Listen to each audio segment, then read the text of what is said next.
किशोर podcast की audio story श्रृंखला की प्रस्तुति कहानी विद किशोर में आपका स्वागत है।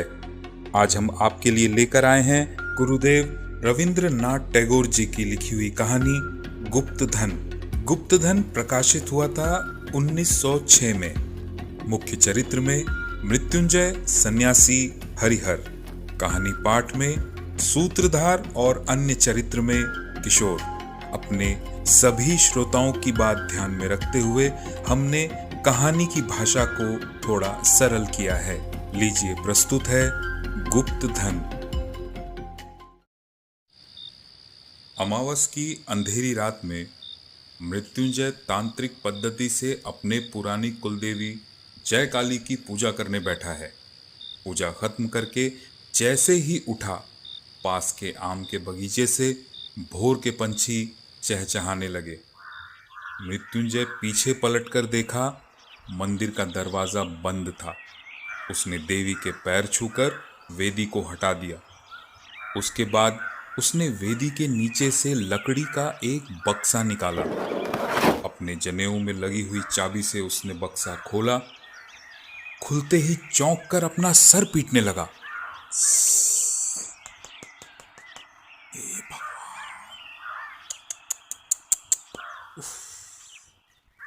मृत्युंजय का घर चारदीवारी से घिरा हुआ है और इस चारदीवारी के अंदर बड़े बड़े पेड़ों के छांव के बीच कोने में छोटा सा ये मंदिर है। मंदिर में जय काली के मूर्ति के सिवा और कुछ नहीं है। घुसने का दरवाजा भी एक ही है। मृत्युंजय ने बक्से को बहुत देर तक हिला डुला कर देखा। उस बक्से को खोलने के पहले किसी ने उसे खोला या तोड़ा नहीं था। दसियों बार उसने देवी के चारों तरफ घूम घूम कर देखा। पागलों की तरह मंदिर का दरवाजा खोलकर चारों तरफ देखा। अभी अभी भोर हुई है। मृत्युंजय बाहर चंडी मंडप में बैठ गया और सिर पर हाथ रखकर सोचने लगा। हल्की नींद आने ही लगी थी कि अचानक उसने सुना, जय हो बाबा की। मृत्युंजय ने भक्ति भाव से उनको प्रणाम किया। बाबा ने सिर पर हाथ रखकर आशीर्वाद देते हुए कहा, बाबा, तुम मन में झूठा शोक मना रहे हो। सुनकर मृत्युंजय ने आश्चर्य से कहा, बाबा, आप अंतर्यामी हो, नहीं तो मेरा दुख, मेरे मन की बात कैसे सुन लिए? मैंने तो किसी को कुछ नहीं बताया। वत्स, तुम्हारा जो भी गुम हुआ है उसके लिए तुम खुशी मनाओ, दुखी मत हो। मृत्युंजय ने उनके पैर पकड़कर कहा, आप तो तब सब कुछ ही जानते हैं। कैसे गुम हो गया, कहाँ गया, यदि आप नहीं बताएंगे तो मैं आपके पैर नहीं छोड़ूंगा। सन्यासी ने कहा, यदि मैं तुम्हारी अमंगल कामना करता तो मैं बता देता, किंतु भगवती ने दया करके जो भी तुमसे ले लिया है उसके लिए दुखी मत हो। मृत्युंजय ने सन्यासी को खुश करने के लिए हर तरह से उनकी सेवा की। दूसरे दिन सुबह लोटा भर के गाय का ताजा दूध लेकर सन्यासी को देने के लिए आया तो देखा सन्यासी नहीं है। मृत्युंजय जब छोटा था तब उसके दादाजी हरिहर एक दिन चंडी मंडप पर बैठे हुए थे। इतने में ऐसे ही एक सन्यासी जय हो बाबा कहकर उनके आंगन में आकर खड़े हुए थे। हरिहर सन्यासी को कुछ दिन अपने घर पर रखकर उनकी सेवा करके उनको संतुष्ट किया था। जाने के समय सन्यासी ने कहा, बोलो वत्स, तुम क्या चाहते हो? हरिहर ने विनती करके कहा, बाबा, अगर आप संतुष्ट हुए हो तो मेरा हाल एक बार सुने। एक जमाने में इस पूरे इलाके में हम बहुत बड़े लोग हुआ करते थे।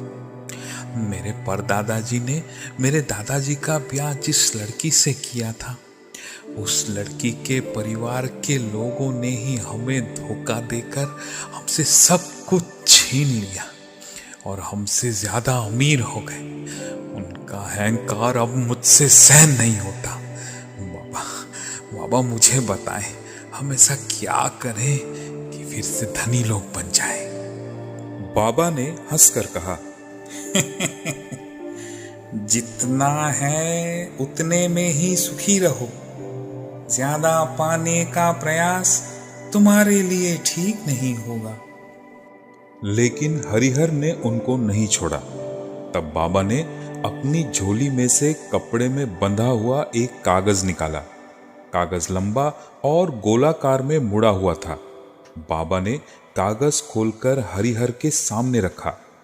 हरिहर ने देखा कागज में अनेक तरह के सांकेतिक चिन्ह बने हुए हैं और सबसे नीचे एक बड़ी सी कविता लिखी हुई है। पैर पकड़कर साधा, राह नहीं देती राधा, अंत में दिया पा गोल छोड़ो पा, इमली के पेड़ के पास आओ, दक्षिण की तरफ चले जाओ, ईशान कोण में ईशानी, बता दिया निशानी, इत्यादि। बाबा, कुछ भी तो समझ में नहीं आया। अपने पास रखो, देवी की आराधना करो।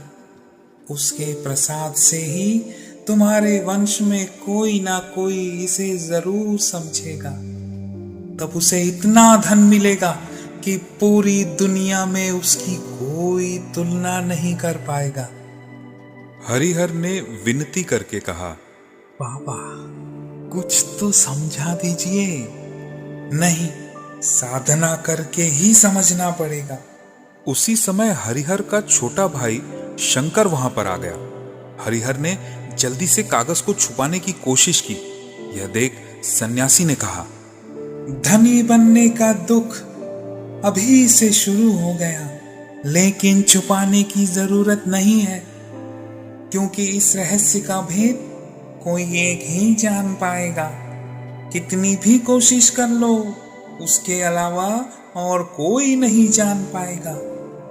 तुम्हारे बीच में वो कौन है, ये कोई नहीं जानता। इसलिए इस कागज को सबके सामने बिना डरे रख सकते हो। लेकिन हरिहर उस कागज के टुकड़े को बिना छुपाए रह नहीं पाए। उन्होंने उस कागज को एक लकड़ी के बक्से के अंदर बंद करके देवी के सामने वेदी के नीचे छुपा कर रख दिया। हर अमावस्या की रात में देवी की पूजा करके एक बार उस कागज को खोलकर देखते कि कभी तो देवी खुश होकर उन्हें उस पहेली को सुलझाने में उनकी मदद करे। शंकर हरिहर से रोज विनती करने लगा, भैया, मुझे उस कागज को अच्छे से एक बार देखने क्यों नहीं देते? हरिहर ने कहा, हट पगले, कहाँ है? कौन सा कागज? अरे वो पागल सन्यासी पता नहीं क्या उल्टा पुल्टा लिख के मुझे बेवकूफ बना गया। मैंने वो कागज जला दिया। शंकर चुप रहा। उसके बाद शंकर को और फिर किसी ने नहीं देखा। वो लापता हो गया। हरिहर का बाकी का कामकाज ठप हो गया। वो गुप्त धन से अपना ध्यान एक पल के लिए भी हटा न सका। मृत्यु के समय वो कागज उसने अपने बड़े बेटे श्याम को दे दिया। वो कागज पाकर श्याम ने नौकरी छोड़ दी और अपना पूरा जीवन जय काली की उपासना और गुप्त धन के खोज में निकाल दिया। श्याम के बड़े बेटे मृत्युंजय के हाथों पिछली रात वो कागज गुम हो गया। सन्यासी भी कहीं गायब हो गया। मृत्युंजय ने सोचा, इस सन्यासी के बिना नहीं होगा, सब कुछ ये सन्यासी ही बता पाएगा। यही कह के वो घर से सन्यासी को ढूंढने निकला और इसी तरह 1 साल बीत गया। गांव का नाम धारागोल। मृत्युंजय एक किराने की दुकान पर बैठकर मन ही मन कुछ सोच रहा था। उसने देखा दूर से एक साधु मैदान के किनारे से होता हुआ निकल गया। पहले तो उसने ध्यान नहीं दिया, फिर अचानक उसे याद आया, वो सन्यासी है ना। वो दौड़कर बाहर आया, लेकिन सन्यासी उसे नहीं दिखा। शाम ढलाई थी। इस अनजाने जगह पे कहाँ ढूंढेगा उस सन्यासी को? मृत्युंजय तय नहीं कर पाया। उसने दुकानदार को पूछा, वो जो आगे घना जंगल दिख रहा है, क्या है वहां? दुकानदार ने कहा। वहाँ एक जमाने में बड़ा शहर था, लेकिन एक महामारी में वहाँ के राजा प्रजा सब मारे गए। वहाँ बहुत धन सोना चांदी आज भी ढूंढने से मिल सकता है, लेकिन दिन के उजाले में भी कोई जाने का साहस नहीं करता। जो भी गया वो लौट के नहीं आया। ना, वो लौट के नहीं आया। मृत्युंजय का मन व्याकुल हो गया। वहीं चटाई पर लेटे लेटे इस जंगल की बात, सन्यासी की बात, खोए हुए कागज की बात सोचने लगा। बार बार पढ़ के वो कविता उसे लगभग याद हो गई थी।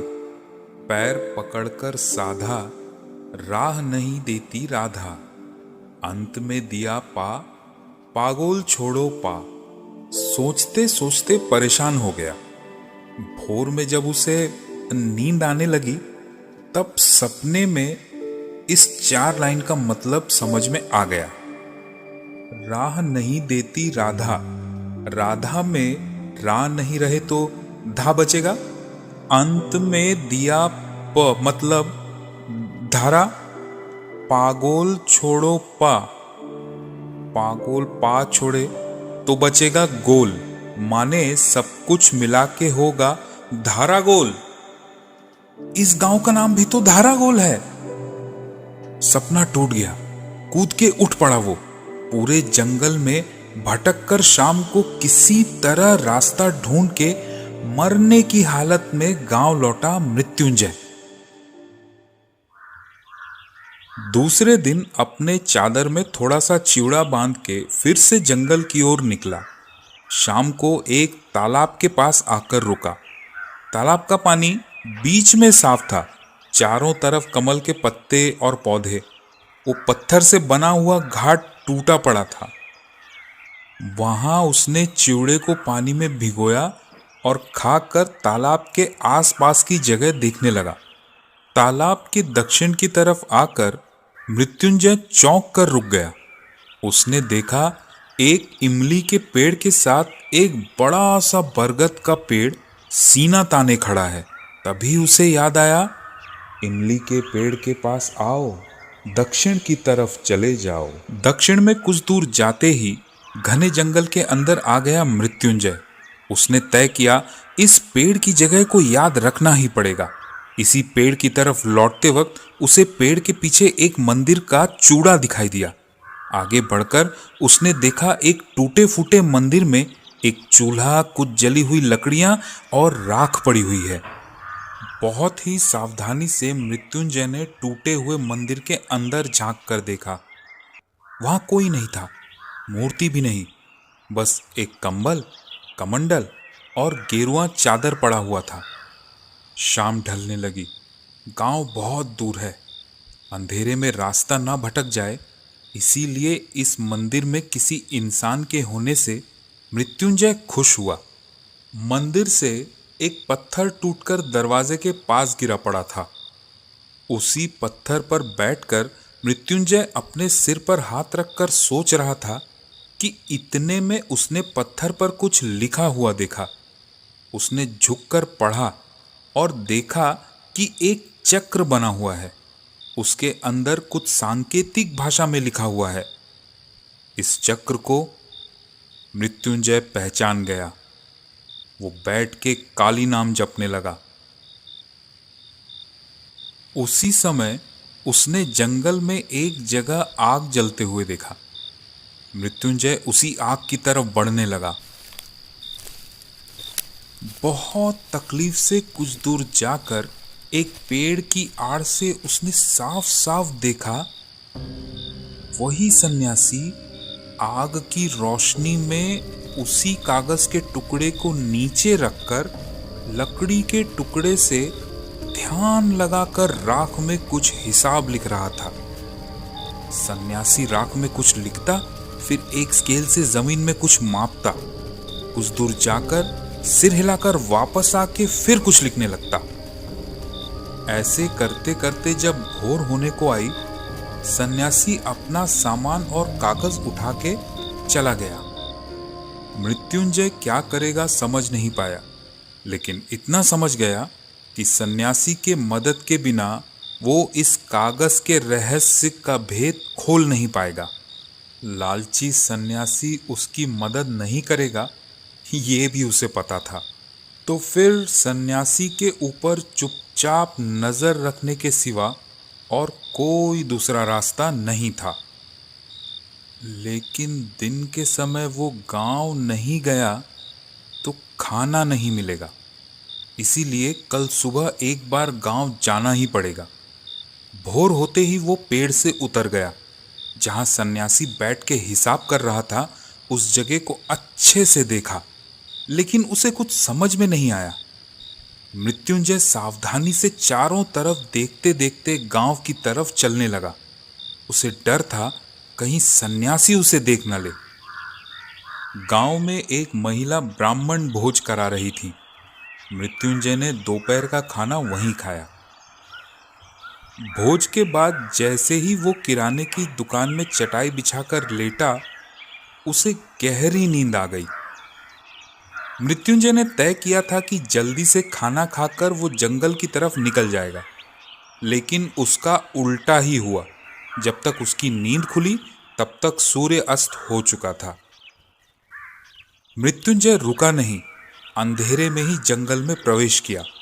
देखते देखते रात गहरी हो गई। घने जंगल के कारण कुछ भी नहीं दिख रहा था।